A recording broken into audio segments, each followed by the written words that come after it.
안녕하세요. 안녕하세요. 라미니입니다. 네, 오늘 정말 굉장히 반가운 분을 모셨는데 정말 어렵게 모셨습니다. 네.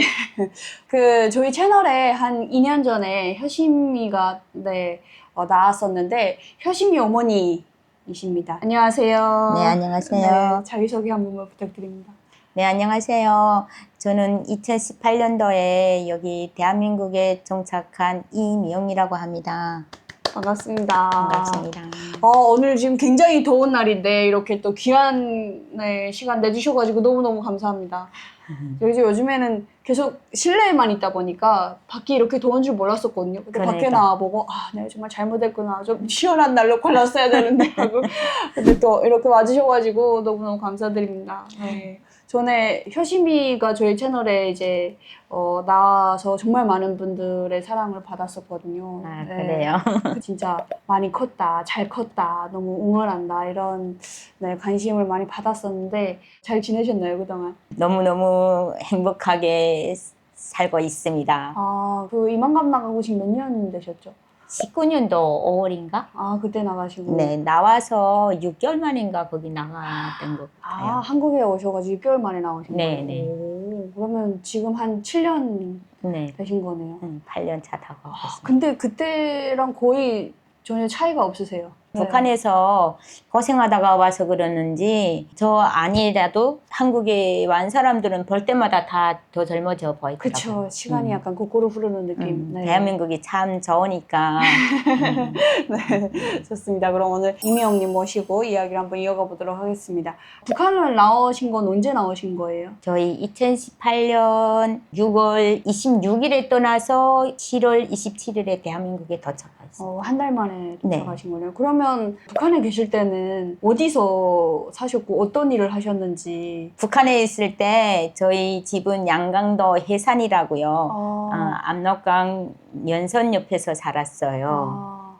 백두산 있는. 거기서 조금 가면 백두산이 있어요. 떠나오기 전까지는 집에서 매장 하다가 왔어요. 약간 그 슈퍼 네, 같은 거 말씀하시는 네. 거죠? 그러면은 사시는 건 괜찮게 사신 건가요? 사는 거는 제가 장애를 가지고 있는 상태에서 보면 사는 거 그만하면 괜찮았다고 저는 말하고 싶습니다.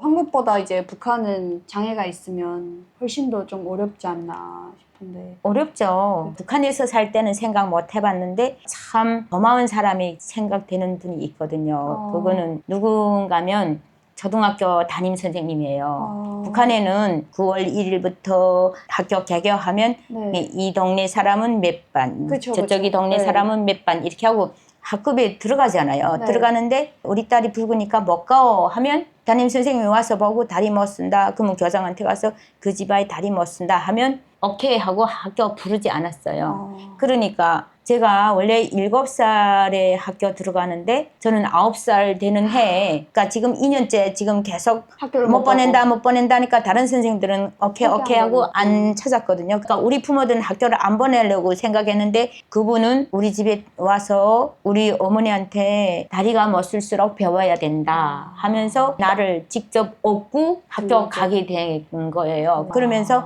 항상 나한테 넌 다리 못 쓰기 때문에 남보다 공부 더 잘해야 된다. 계속 잘해야 된다.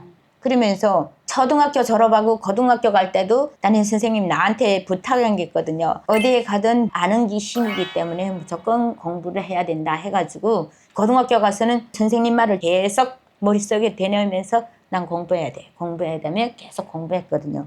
학교 졸업할 때쯤에 돼서 애들을 다 지금 사회 진출하는데 난 또 집에 있게 되잖아요. 그래서 그때 제가 평양에 있는 보건부 부장인데다가 편지 썼어요. 저 다리 이렇게 소아마비로 앓고 있다. 졸업하게 되는데 난 집에서 놀게 된다. 그러니까 다리 고치고 사회에 진출하고 싶다. 다리 고쳐주세요 하고 편지 한 장 썼어요. 평양 보건부장인데. 그런 사람이 있어요, 평양에. 처음 들어봐가지고. 보건부장인데서 답장이 딱 한 달 만에 왔더라고요. 나한테는 임용압하고 항문이상 정형외과로 파견합니다 하고 한 장. 다른 한 장은 항문이상 정형외과 앞하고 이 동물을 보내니까 고쳐주세요 하는 그런 게 2개 온 거예요. 근데 그때 한창 홍역이 많이 돌았댔어요. 타도를 못 나간다고 할 때 거기 있으니까 평양 보건부장 그 명함이 적힌 게 있으니까 함흥 주명소 떼주더라고 그래. 그래서 그때 다리 거칠러 갔거든요.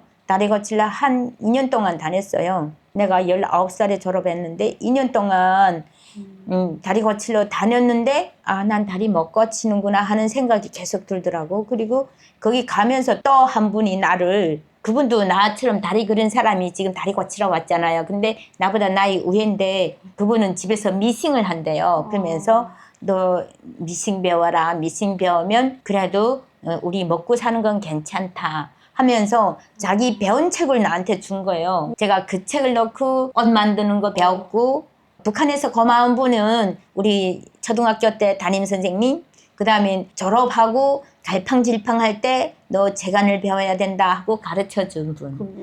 두 분이 이제 생명의 분. 은인. 네, 그쵸, 그쵸. 이만가 보신 분들은 아마 아실 거예요. 다리가 불편하시다는 거를. 그 정확히 어떤 이유로 불편하시게 된 건지. 제가 태어나서 9개월 만에 저 소아마비 후유증이라고 어릴 때 높은 열이 났다가 떨어지면 어떤 사람은 팔 못 쓰는 사람이 있지 않냐면 어떤 사람은 뇌를 못 쓰는 사람이 있지 않으면 저는 두 다리를 못 쓰게 된 거예요. 그래서 저는 평생 아직 한 번도 걸어 못 봤어요. 그럼 그때부터 쭉 그런 불편함을 안고 사신 거네요. 그쵸, 그쵸. 보통 이제 한국에 보면은 그런 좀 불편하신 분들 모아서 따로 가는 학교가 있잖아요. 근데 북한에는 그런 게 없었나 보네요. 북한에는 영어학교 아세요? 말 못하는 애들이 가는 게 네. 영어학교고 눈 못 보는 애들이 가는데 맹인학교가 있거든요. 근데 북한에 있는 게 맹인학교가 있어요. 맹인학교 저는 직접 가보지는 못했는데 함흥 정형외과 가다 나면 열차 타고 가잖아요. 그러면 그 주위에 앉은 사람들이 우리 동네는 이런 애들이 있다. 우리 동네는 이런 애가 있다. 그 우리나라의 명화학교는 한 개런지 두 개런지, 그리고 맹인학교는 한 4개인지 5개인지 이렇게 있다 하더라고요. 저 어릴 때 들은 소리라 잘 기억이 안 나는데 다리 못 쓰거나 손 못 쓰거나 하는 사람들이 가는 학교는 없어. 대한민국은 장애 가진 사람이 나는 일반 학교 다니겠습니다 하면 일반 학교 가고, 일반 학교 애들인데서 왕따 당하거나 이런 게 싫으면 나는 특수학교 가겠다 하면 특수학교. 너무 좋더라고요. 북한에는 그런 게 없어요. 저 우리 담임 선생님이 나를 이끌어서 안 배워줬으면 진로 개척하고 삶을 개척하는데 아빠가 6살에 돌아갔으니까 아빠도 없지, 엄마도 늙었지 하니까 아마도 이 생활 이만큼 느려오지 못했을 거라고 저는 생각합니다.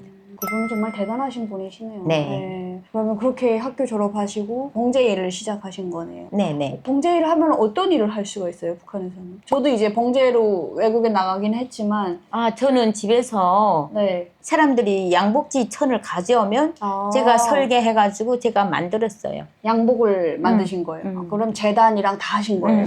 그럼 되게 능력자셨네요. 재단이 쉽지가 않잖아요. 누구한테 배우지 않고 책을 놓고 배웠으니까 변상도 많이 했어요. 왜냐하면 옷을 만들어주면 작은 거야. 딱 입혀놓으면. 그러면 내가 다시 그 사람이 가져온 천을 사가지고 다시 그 사람한테 옷 해주면서 성장해가지고 저 그래도 미싱 해가지고 미싱한 돈으로 집 샀습니다. 북한에서요? 네. 몇 년 만에 사신 거예요? 그래서 횟수를 10년. 와, 그렇게 가능하다는 게 너무 신기하네요. 아니, 제가 평양에 있을 때는 주변에 보면은 봉제하시는 분들이 굉장히 어렵게 사셨거든요. 보통 봉제 공장을 다니는 분들이 많으셨어요. 피복 공장이라고 하는데. 평양에는 그렇겠지. 네, 근데 이제 정말 일은 정말 많아요. 매일 야간하고, 그래서 먼지 많이 먹어서 결핵도 많이 걸리시고, 그래서 그 봉제 일이 정말 기피하는 일 중에 하나였거든요. 근데 집을 사셨다는 거는 그만큼 능력이 정말. 북한에서 옷 했는 거 어떨 때 많이 했냐면 군인들이 제대돼 왔을 때 정복 받느라고 옷 시키고, 그 다음에 결혼식 환갑 이럴 때 대체로 옷 하거든요. 다 그런 옷들을 했으니까. 그리고 제가 국경연선에서 살았어요. 압록강 바로 옆에 국경경비대 처소가 있는 거예요. 그 처소 주변에서 제가 살았거든요. 그래서 제가 군인들 옷을 많이 했어요. 그럼 그렇게 봉제를 하시다가 효심이 아버님을 만나신 건가요? 네. 어떻게 만나게 되신 거예요? 저 너무 궁금해요. 그게. 제가 미싱을 하면서 이렇게 앉아있으면 사람들이 내 다리 그런 거 모르거든요. 그러니까 옷 시키러 왔다가 반해가지고 나 너하고 살겠다 했다가 다리 그랬으니까 다리 그랬어? 하고 돌아서는 사람도 있고 너하고 살겠다 했지만 부모들이 반대해서 돌아서고 사람들 많이 돌아섰거든요. 그때 우리 신랑 만난 거는 저희 동네에 저희하고 가까운 집 있었는데 그 집 아들이 저기대 훈련 갔을 때 우리 신랑 만났다는 거예요. 근데 부모가 없고 네. 부모 없는 애들을 키우는 집에서 그냥 얹혀서 사는 거 너무 착하더라고요. 저 사람 중매서겠다고. 저 33살이면 완전 노처녀거든요. 그쵸. 신랑을 중매꾼이 데리고 왔는데 보고 그날로 마음이 든다고 하더라고요. 남편분께서. 네, 그래서 저희 진짜로 1월 19일에 만났다면 2월 13일에 결혼했어요.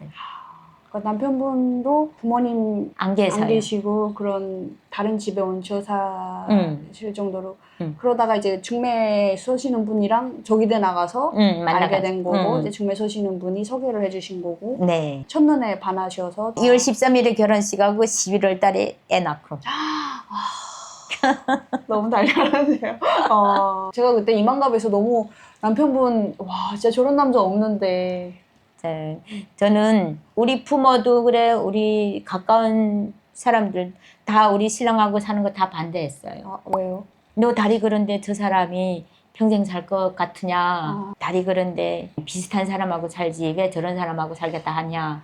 계속 그렇게 하는 거예요. 미싱재간이 없을 때는 오빠네 집, 언니네 집 눈치 보면서 살았거든요. 그러면서 항상 누구하고 이야기할 때면 집신도 짝이 있다는데 이런 말 북한에서 많이 하잖아요. 여기서는 하는지 모르겠어. 북한에서 많이 하죠. 네. 집신도 짝이 있다는데 나한테도 단 한 번이라도 중매란 게 오겠지. 그러면 나는 코 없는 사람이든 눈 못 보는 사람이든 들어오는 사람인데 제일 먼저 갈 것이다. 나 이렇게 말했거든 항상. 네. 그런데 내가 배운 게 있고 내가 내 스스로 내 생활을 유지할 수 있고 난 돈 벌 수 있고 이러니까 조금 눈이 높아지는 거예요.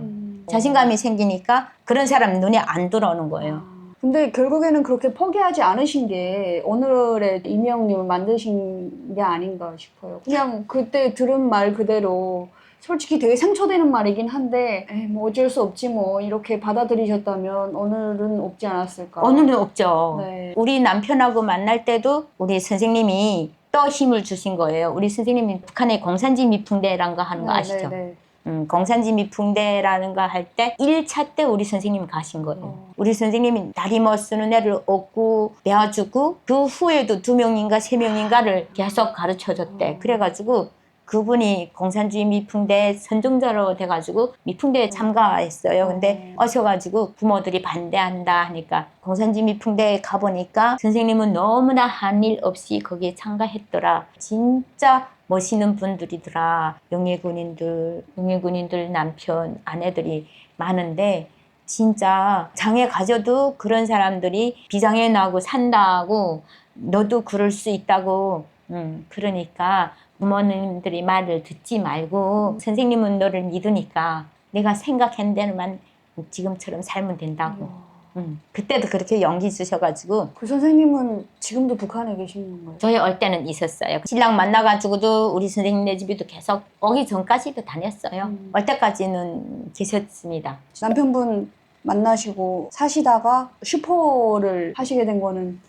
제가 결혼식하고 우리 딸 바로 생겼잖아요. 네네. 5개월인가 6개월인가 되니까 미식 못 하겠는 거예요. 애기 낳고. 아니 임신한 다음에 5개월 6개월 되니까 미식 못 하겠는 거예요. 힘들어가지고. 네네. 그래서 그때부터 미식 못 하고 있다가 애 낳은 다음에 다시 미식 하자니까 우리 신랑 힘든데 하지 말라 해가지고 내 물건 날라오겠으니까 내가 팔아라. 그러면 하자 해가지고 그것도 우리 딸 나서부터 했으니까 우리 딸이 18살에 왔으니까 우리 18년 동안 했네.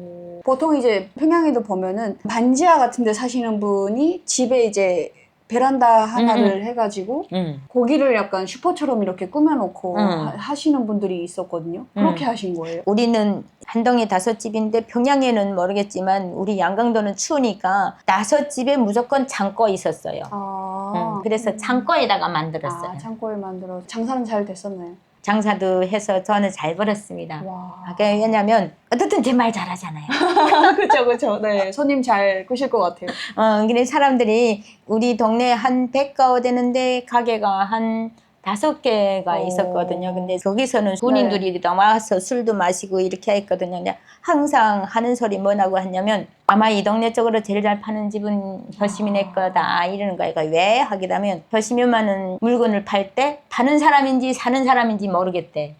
왜냐하면 어떤 것이 좋아요 하고 물어보면 장사꾼들은 나쁜 것도 좋다고 파는데 나는 그거는 안 좋아요, 이거는 좋아요, 이거는 비싸다, 근데 좋기는 이게 더 좋다 하면서 딱 제대로 말하니까. 보통은 이제 비싼 거 막 팔려고 그러는데 이제 사는 사람 입장에서 그렇게 해주니까 계속 오게.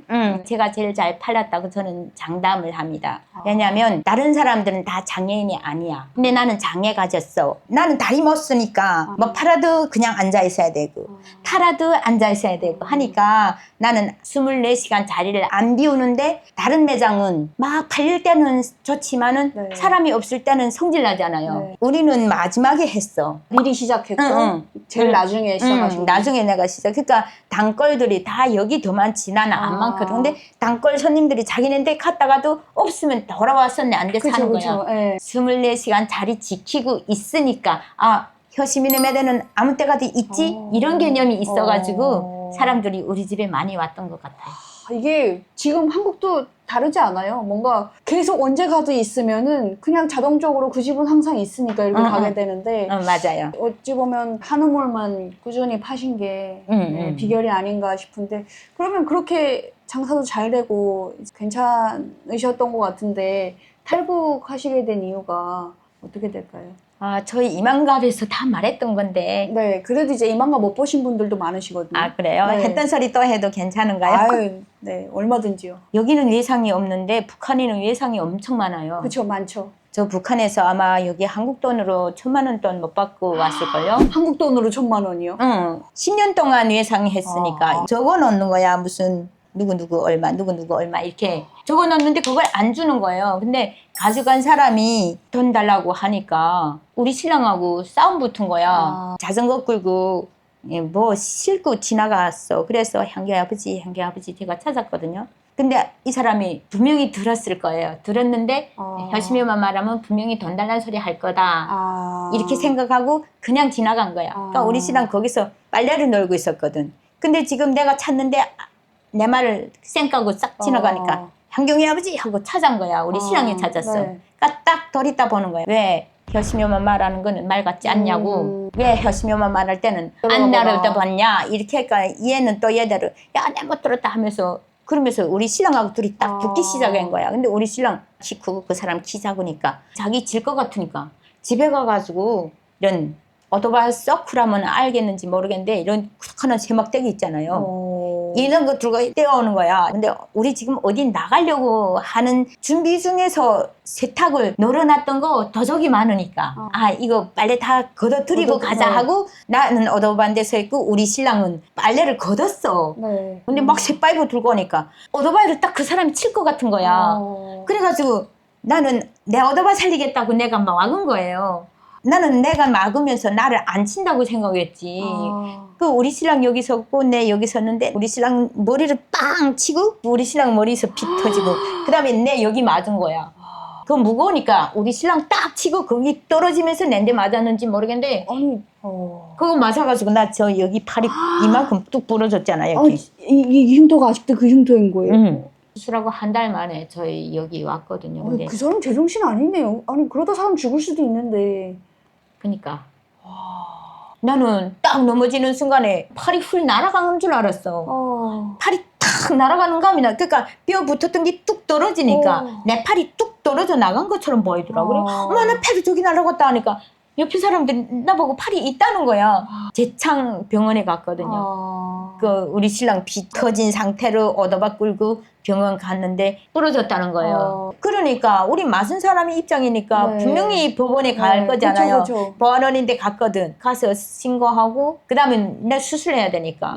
북한에는 입원하면 되는 게 아니라 하나부터 열까지 다 자기가 사야 돼. 수술해주는 선생들이 무슨 가지천 얼마 무슨 거 얼마 이렇게 다 사와야만 수술 들어가거든. 가재천도 사오라 그래요? 응. 제 지방은 훨씬 더 열악하네요. 그런 거 다 사오라고 이렇게 딱 적어주는 거야. 우리 신랑 그거 살라가고 어쩌고 하들 안 하면. 아버님도 지금 피 흘리는 상태에서. 그러니까 우리 신랑은 먼저 기뻤지. 눈으로 보이니까. 피 쭉쭉 나오니까 그거부터 먼저 딛고 아, 그러고 이제 그 상태에서 안정을 취하셔야 되는데 그러지 응. 못하고 이제 또 그걸 응. 사러 가신 거네요. 수술해야 되고 하니까 법원에 갈 수 없잖아. 아. 그러니까 제기만 해놓고 우리 수술을 하느라고 있었거든. 네. 얘네도 바쁘지. 어떻든 생사람이 실려서 병원에 갔잖아요. 그러니까 네. 쟤네 딴에는 무섭잖아. 네. 그러니까 법원에다가 갖다 거인 거예요. 아, 먼저 손 썼지. 아. 당당하다 생각하고 우리는 그냥 가만히 있었거든. 그렇죠. 잘못한 게 없이 이렇게 맞았으니까 법원에다 제기했으니까 법원에서 해결해 줄 것이다 하고 기다렸는데 아무 소리도 없는 거예요. 내가 수술하고 열흘 만인가 내가 퇴원해 왔거든. 그 수술한 상태에서 또 법원에 갔거든. 갔는데 날 보고 이명 씨